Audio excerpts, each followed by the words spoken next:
Assalamualaikum warahmatullahi wabarakatuh. Banyak sekali pertanyaan jamaah, Ustadz kasih kami channel untuk kajian anak-anak muda. Di antara anak muda berasal dari Aceh, luar biasa. Channelnya Maulizul Akbar Nak. Tonton, subscribe, like, share, komen. Assalamualaikum warahmatullahi wabarakatuh.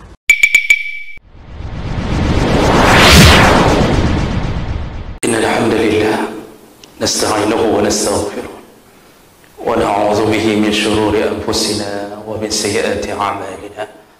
May yahdihillahu fala mudilla lahu wa may yudlil fala hadiya lahu. Asyhadu an la ilaha illallah wahdahu la syarika lahu wa asyhadu anna Muhammadan 'abduhu wa rasuluhul karim. Allahumma shalli wa sallim ala nabiyyina al-Mustafa Muhammadin wa ala alihi wa ashabihi ajma'in. Amma ba'd. Fa ya ibadallah, ittaqullaha wa qulu qawlan sadida yuslih lakum a'malakum wa yaghfir lakum dhunubakum wa man yuti'illaha wa rasulahu faqad faza fawzan 'azima. A'udzu billahi minasy syaithanir rajim. Bismillahir rahmanir rahim. Innal ladzina la yarjuna liqa'ana wa radu bil hayatid dunya واطمأنوا بها والذين هم عن آياتنا غافلون أولئك مأواهم النار بما كانوا يكسبون. Segala puji bagi Allah, kemudian salawat dan salam kepada Rasulullah, pada keluarga dan seluruh sahabat-sahabatnya. Jemaah-jemaah yang Allah muliakan insyaallah di dunia dan dimuliakan di akhirat. Dalam salah satu ayat Al-Quran, tepatnya surat Yunus ayat 7 dan 8, Allah telah menggambarkan tentang karakteristik atau ciri-ciri calon penduduk neraka. Kalau seandainya kita termasuk ke dalam golongan itu, maka hidup kita telah sia-sia dan kita kemungkinan besar akan mencicipi neraka Allah Subhanahu wa taala. Dalam semua tafsir disebutkan Allah menegaskan 4 ciri-ciri. Apabila orang terjebak ke dalam salah satu yang 4 atau keempat-empatnya, maka dia sedang digiring menuju ke neraka Allah. Apa dia?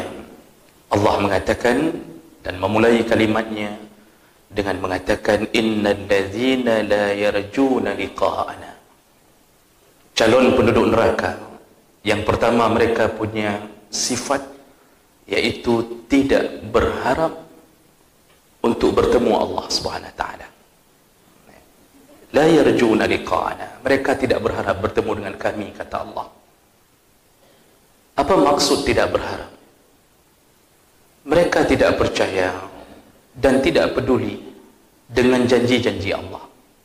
Karena orang yang berharap bertemu dengan seseorang ketika ada janji yang ingin ditagih, tapi ketika orang tidak ada sesuatu yang diharapkan, maka dia pun tidak ingin bertemu, dan tidak ada dalam bayangannya bahwa Allah akan bertemu dengannya, dan tidak ada hukuman yang dia takuti.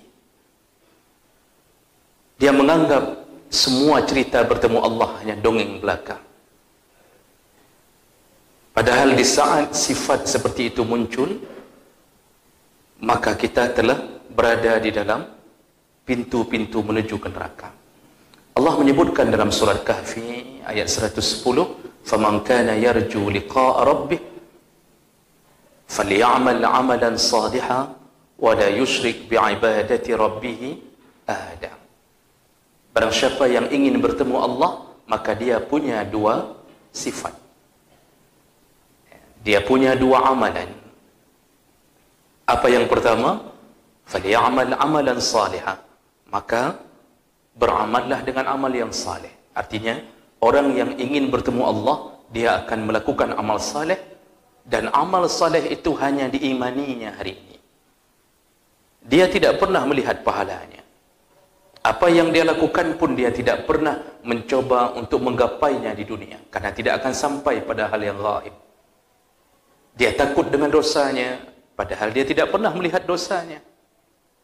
Dia tahu bahawa dia sedang berada di bawah catatan amalnya, tapi dia pun tidak pernah dinampakkan catatan amal. Semua amal saleh yang dia lakukan, dia berharap nanti ketika bertemu Allah. Disitulah harapannya memuncak.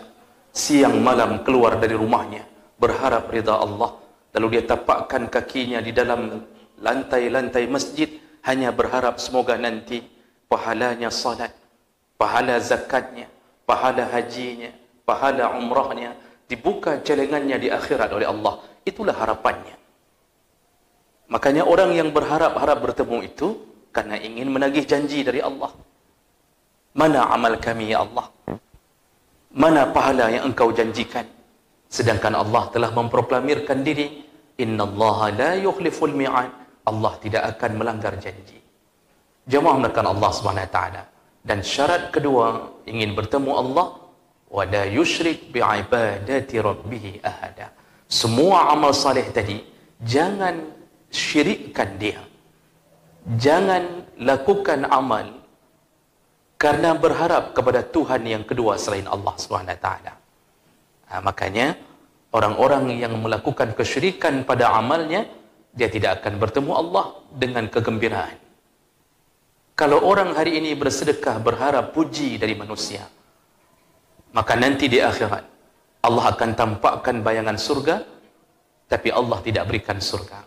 Allah akan katakan, mintalah surga dari orang yang engkau harap pujinya di atas dunia. Ketika orang mengupdate status amalnya, dia beberkan di Facebook, dia beberkan di WA, maka dia berharap dari orang-orang yang komen, orang-orang yang memuji-mujinya. Maka jemaah maka Allah, ini sifat orang bertemu, ingin bertemu Allah. Sebenarnya proses bertemu Allah ini tidak melulu hanya ibadah mahdhah. Jadi bukan hanya duduk di masjid, salat, tidak. Amalan dengan manusia, muamalah yang baik dengan manusia, itu bahagian daripada harapan bertemu Allah. Lihatlah salah satu hadis qudsi riwayat Muslim. Rasulullah SAW mengatakan perkataan Allah. Apa kata Allah di hari kiamat? Yaqulullah azza wa jalla yawmal qiyamah. Allah berkata di hari kiamat kepada hamba. Apa katanya?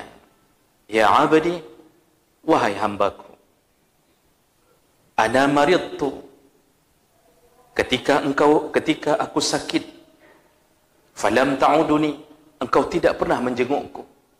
Itu perkataan Allah di hari kiamat. Ketika aku sakit, engkau tidak pernah menjengukku. Wa yaqulul 'abdu, lalu hamba akan berkata, ya Rabbi, wahai Tuhanku, bagaimana aku menjengukmu sedangkan engkau adalah Tuhan semesta alam? Dia tidak faham bagaimana Allah bisa sakit sedangkan Allah Tuhan semesta alam. Lalu Allah berkata, dulu di dunia ketika ada salah satu hambaku yang sakit, engkau tidak mengunjunginya. Padahal kalau engkau mengunjunginya, aku berada di sisi orang sakit itu.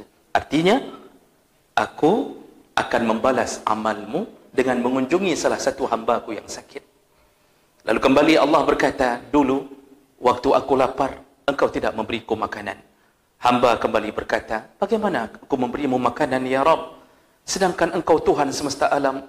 Lalu Allah berkata, dulu ketika hambaku merasa lapar, engkau tidak memberinya makanan. Padahal kalau engkau beri dia makanan, aku berada di sisinya untuk merahmatimu, memuliakanmu, aku membalas semua amalmu. Lalu Allah berkata, dulu ketika aku haus, engkau pun tidak memberi minum untukku. Kembali hamba itu berkata, bagaimana aku memberi minum ya Allah, sedangkan engkau Tuhan semesta alam? Allah kembali berkata, dulu ada orang yang kehausan, engkau tidak pernah berikan minuman untuknya. Padahal kalau engkau beri minuman, aku berada di sisinya. Ini proses mendapatkan balasan dari Allah. Ternyata mengharapkan bertemu Allah, mengharapkan janjinya, tidak mesti hanya urusan dengan Allah. Urusan dengan manusia pun, subhanallah, begitu besar pahalanya. Jemaah melakukan Allah subhanahu wa ta'ala. Orang-orang yang tidak ingin bertemu, maka dia tidak beramal saleh. Dan dia melakukan kesyirikan pada amalnya. Mereka sama sekali tidak berusaha untuk menagih janji dari Allah. Ini sifat pertama dari orang yang akan menjadi penduduk neraka Allah Subhanahu wa taala. Kemudian Allah menyambung Sifat kedua dari calon penduduk neraka, waradu bil hayatid dunya. Mereka rida terhadap dunia. Mereka puas terhadap dunia. Ini level yang kedua. Setelah mereka tidak berharap dengan akhirat, tidak berharap pahala, tidak berharap untuk menjauh dari neraka, maka apa yang terjadi? Mulailah mereka berharap hanya pada dunia yang singkat. Jadi orientasi hidupnya hanya dunia. Segala daya, upaya dia kerahkan untuk dunia. Dia berusaha hidup berbahagia di dunia. Dalam urusan apapun, ketika Allah memanggilnya, dia tidak pernah datang ke rumah Allah. Tapi dia begitu takutnya dengan pekerjaan yang dia coba untuk terlambat. Begitu takutnya mereka terhadap pimpinan-pimpinan mereka. Begitu takutnya mereka terhadap komandan-komandan mereka. Terhadap bos-bos mereka. Pantang terlambat. Mereka merasa akan dihukum. Tapi ketika Allah panggil mereka tidak datang. Artinya hidup mereka bergelut dengan kertas, bergelimang dengan dunia. Dan mereka hanya memikirkan itu. Hanya memikirkan itu. Jadi kerja hari-hari, urusannya urusan dunia. Salat subuh tidak pernah datang. Tapi setelah salat subuh mereka segera bersiap-siap untuk menuju ke kantor mereka. Mereka tidak peduli dengan hidup akhirat. Mereka hanya peduli dengan hidup dunia. Ketika seorang pedagang tidak berani menutup pintu kedainya karena Allah memanggilnya, di saat itu dia menjadi ciri-ciri, mendapatkan ciri-ciri bahwa dia akan menjadi penghuni neraka Allah SWT. Jadi hidupnya hanya untuk dunia. Begitu indahnya dunia dia rasakan. Ini sifat yang kedua. Maka berhati-hatilah ketika kita sudah mulai masuk ke dalam dunia ini. Kita merasa khawatir kalau dunia kita tidak dapatkan. Tapi kita tidak khawatir ketika akhirat lewat dari depan mata kita.